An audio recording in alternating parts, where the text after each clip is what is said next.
Hello students, I Prabha Sharma welcome you to the next content of the depreciation. I will tell you now the factors affecting to the amount of depreciations, methods of calculating the depreciations and the methods of recording the depreciations. So here, first of all, you may see here the factors affecting to the amount of depreciation. You may see here the three factors are listed here. First number is the cost of asset.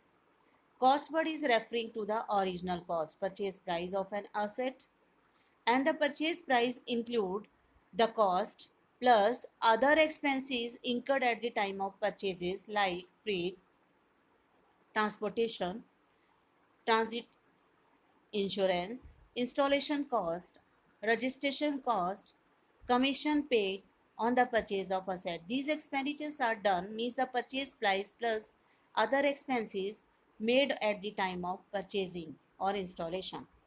Second is estimating reducible value. The reducible value is referring to the scrap value, and the scrap value means referring to after overing the useful life, then the value of asset is to be called as scrap value.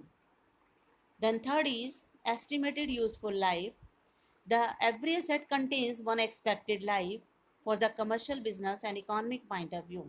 So that life is to be called as estimated useful life. So I think these are the three factors are needed to identify cost, then reducible value, scrap value, and then the useful estimated life. Now the methods of calculating the depreciation amount, there are two methods. One is the straight line and second is the written down value methods. Straight line methods can be called with the fixed installment original cost method. Here the depreciations remain constant and fixed years to year. One time it is to apply on the original cost and it will be applied years to years. Written down word is referring to diminishing methods and the reducing method also. It is calculated on the opening balance of one accounting periods. Every year it will go down years to year, reduce the value of depreciation years to year. This is a major aspect between the straight line and written down method. Now the methods of recording the depreciations.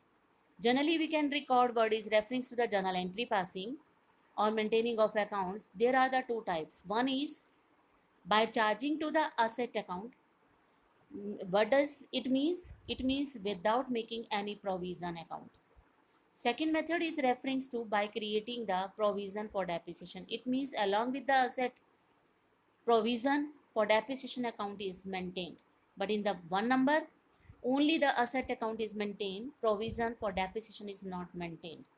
Second point is referring when the along with the asset, provision for depreciation is maintained, it means it can be treated and recorded with the two aspect by disposal of asset account opening and without disposal asset account open. So there are the two system. One is asset and provision is maintained. Second is asset provision and disposal account is maintained. So I think now this is the chapters now as per the recording. Now the first is the method of recording the depreciations. Number one, by charging to the asset. What does it mean? Without creating the provision for depreciation.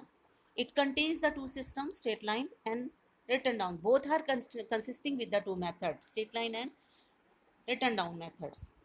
Now you may see here the amount, depreciation amount is 2 on the straight line method. Three factors are here. First is cost, estimated life and the scrap value. You have to use if the three are given. Directly you don't have to use the percentage. Which means the depreciation can be calculated if the cost is there, scrap value is there, estimated life is there. So use this formula, cost of asset minus estimate scrap value upon estimated life. Then the depreciation value will come out. It is the one value of the one asset and you may use years to year. But if anybody wants to convert this into the percentage, how will you calculate the percentage? That means the amount which is you have derived here with the help of this formula means the annual depreciation amount. divided by the actual cost of asset multiplied by the 100. Then the percentage will come. So, but sometimes the questions don't tell you the percentage. You have to prefer the first is this formula, and then the second number to the rate of interest. But with this helpful formula, if you are calculating the percentage, you may apply it. So here the example is the one original cost is 2,50,000, estimated life 10 years, and the scrap value 50,000. By using the depreciation will be calculating with the 20,000, and then 20,000 divided by the cost 2,50,000 multiplied by 100, rate can be calculated. Thank you.